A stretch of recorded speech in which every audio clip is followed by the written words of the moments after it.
Tiroidea va a dar lugar en la cuarta semana de gestación entre la primera y segunda bolsas faríngeas, dando lugar en el suelo de la faringe, con una proliferación endodérmica que va a ser el primordio de la tiroides. A este se le va a llamar agujero ciego o foramen caeco. En la semana 7 de gestación, este agujero ciego va a evaginarse tubularmente, dando lugar al conducto tirogloso, y también a partir de la bolsa faringe número 4 va a dar lugar al cuerpo último-branquial de las células parafoliculares o C, productoras de calcitonina, las cuales van a emigrar a la parte superior de los lóbulos tiroideos. También, a partir de su ubicación junto a la lengua, la tiroides va a viajar hacia el tercer al sexto anillos traqueales y va a dar lugar al istmo y los lóbulos laterales. También se va a degenerar el canal tirogloso y su remanente va a ser el agujero ciego anatómico de la lengua, y remanentes patológicos como quites tiroglosos y tiroides accesorias en las ubicaciones de los círculos blancos. Igualmente se puede dar un óvulo piramidal izquierdo accesorio en el 50% de la población. En la semana 10 de gestación va a aparecer luz en los folículos. En la semana 12 de gestación va a empezar la producción de coloide en esos folículos por las mismas células. Y en la semana 14 va a empezar la producción de triiodotironina o T3 y tiroxina o T4. Y a partir del tejido mesenquimatoso se va a formar la cápsula de la tiroides. La glándula tiroides se encarga de la síntesis de triiodotironina, tiroxina y calcitonina. Asimismo, tiene glándulas paratiroides en la superficie posterior con funciones adicionales. Los principales componentes histológicos son los folículos, que tienen células foliculares y coloide, una cápsula de tejido conectivo que rodea la glándula y se extiende en el parénquima para dar lugar a tabiques divisores que proporcionan conductos para vasos sanguíneos, linfáticos y tejido nervioso. También tenemos las células parafoliculares claras o C, encargadas de secretar calcitonina. El folículo tiroideo es la unidad estructural y funcional. La glándula almacena sus sustancias secretoras en la luz de los folículos, que miden entre 0.2 y 0.9 milímetros de diámetro. Están conformados por epitelio cuboide simple que rodea una luz con coloide, que almacena T3, T4 y una glucoproteína secretora, la tiroglobulina. Esta se endosita y fragmenta por proteasas lisosómicas para la liberación de las hormonas tiroideas. Cada folículo está rodeado de tejido conjuntivo compuesto por fibras reticulares que contienen plexos capilares abundantes separados por lámina basal. Las células foliculares tienen citoplasma basófilo, con vellosidades que se extienden hacia el coloide, con muchas vesículas y tiroglobulina acumulada en complejo Golgi. Contienen yodo, esencial para la yodación de hormonas, y sintetizan triiodotironina y tiroxina. Expresan los receptores para TSH y dan inicio a la síntesis y liberación de estas hormonas. Por último, tenemos las células parafoliculares C o claras que secretan calcitonina. Está encargada de inhibir la resorción ósea. Son menos abundantes, más grandes y se encuentran en la periferia del folículo. Constituyen 0.1% del epitelio de la tiroides. Hola, ¿qué tal? Pues para continuar con el tema de tiroides, vamos a hablar ahora de su anatomía. La glándula tiroides es una glándula anterior y lateral al cartílago tiroides. Es una glándula larga, impar, que se encuentra en la parte profunda del músculo esternoioideo, esternotiroideo y omoioideo. Se localiza en el compartimento visceral del cuello. Ahora, esta se va a componer de dos lóbulos laterales que van a cubrir al cartílago tiroides, al cricoides y a la tráquea y van a estar unidas por un istmo. Su tamaño va a ser de 4 a 6 por 2 por 2 centímetros. Respecto a su irrigación, vamos a tener a la arteria tiroidea superior, la cual es rama de la arteria carótida externa y se va a subdividir en otras dos, la arteria glandular anterior y la posterior. También vamos a tener a la arteria tiroidea inferior, que va a ser rama del tronco tirocervical, que a la vez es rama de la arteria subclavia. Esta arteria tiroidea inferior va a dar lugar a dos ramas, a la rama ascendente que irriga las paratiroides y a la rama inferior. El drenaje venoso va a estar dado por tres venas principales. La vena tiroidea superior y la vena tiroidea media van a drenar a la vena yugular interna y la vena tiroidea inferior que va a drenar a las venas brachiocefálicas derecha e izquierda. Respecto a la inervación simpática de la tiroides, este va a estar dado por el ganglio cervical superior, medio e inferior. Se ha encontrado que esta inervación aumenta la formación de coloide, incrementa la captación en yodo y cuando se ha encontrado lesionado disminuye la sensibilidad de la tiroides a la TSH y otra de sus funciones es disminuir el paso de T4 a T3. La función principal que ejerce el sistema simpático en la tiroides es la modulación del flujo sanguíneo. Ahora vamos a hablar de la inervación parasimpática de la tiroides. Esta va a estar dada por el nervio laríngeo inferior o recurrente. Vamos a ver primero el izquierdo. El izquierdo pues va a ser una ramificación del nervio vago del lado izquierdo. Este va a dar un giro o una vuelta en el arco aórtico y luego va a ascender entre la tráquea y el esófago, como se observa en la imagen.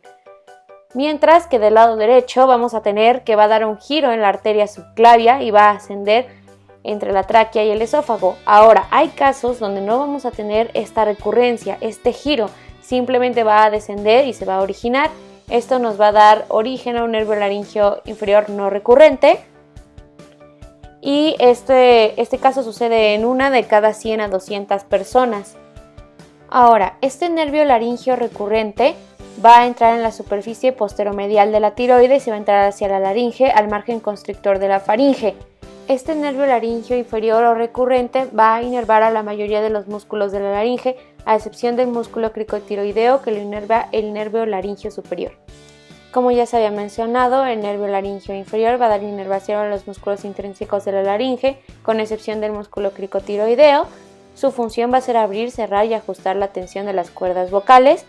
Va a llevar también información sensitiva de la parte inferior de la laringe. También va a tener una inervación para la función secretora, motora y sensitiva. Y los segmentos cervicales de esto mismo va a dar inervación a la parte del esófago y la tráquea.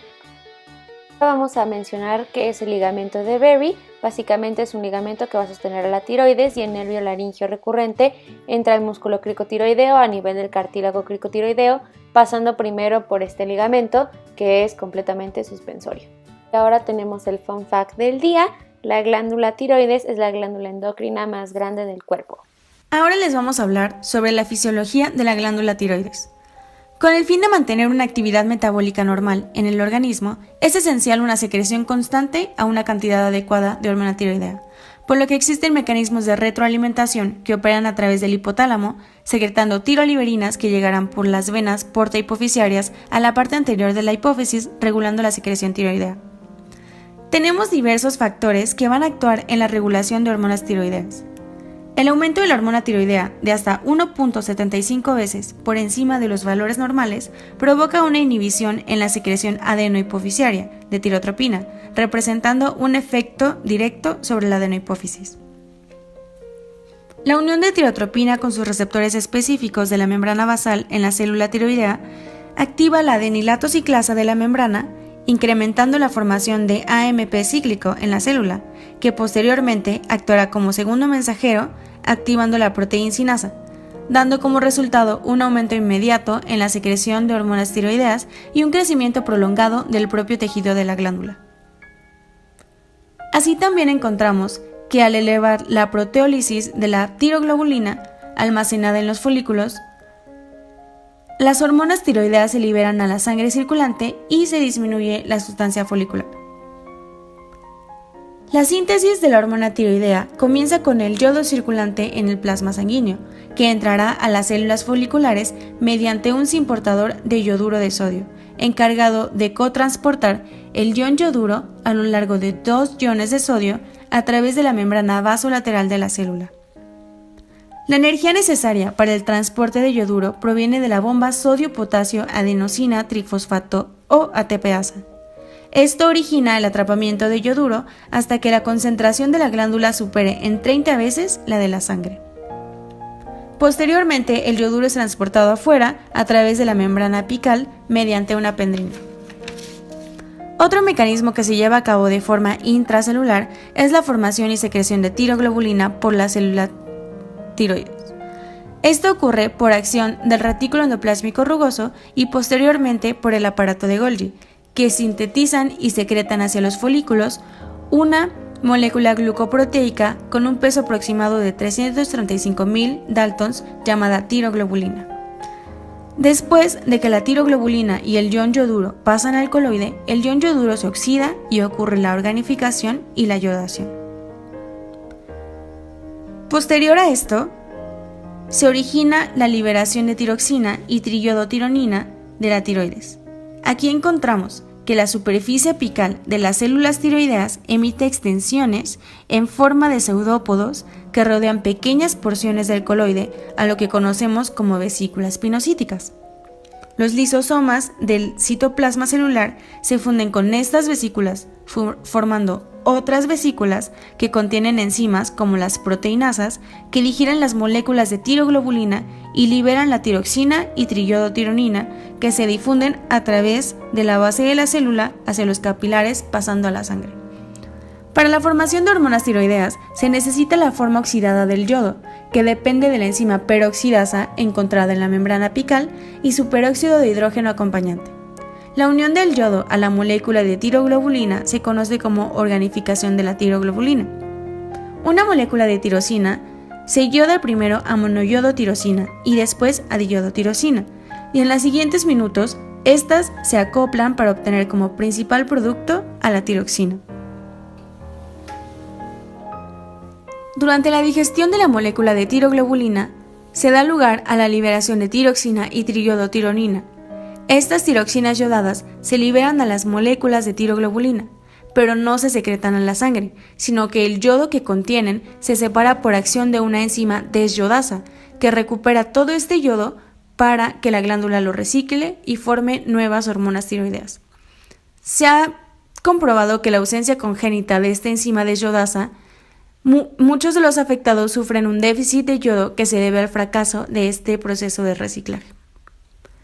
99% de triiodotironina y tetraiodotironina se combina con proteínas plasmáticas, todas estas sintetizadas por el hígado. Ante todo, se encuentra la globulina fijadora de tiroxina y en menor medida la prealbúmina y la albúmina fijadora de tiroxina. Debido a su gran afinidad de proteínas de unión plasmática, la tiroxina se libera cada 6 días, considerándose una liberación lenta. Y la T3, dada su menor afinidad, tarda un día en llegar a las células.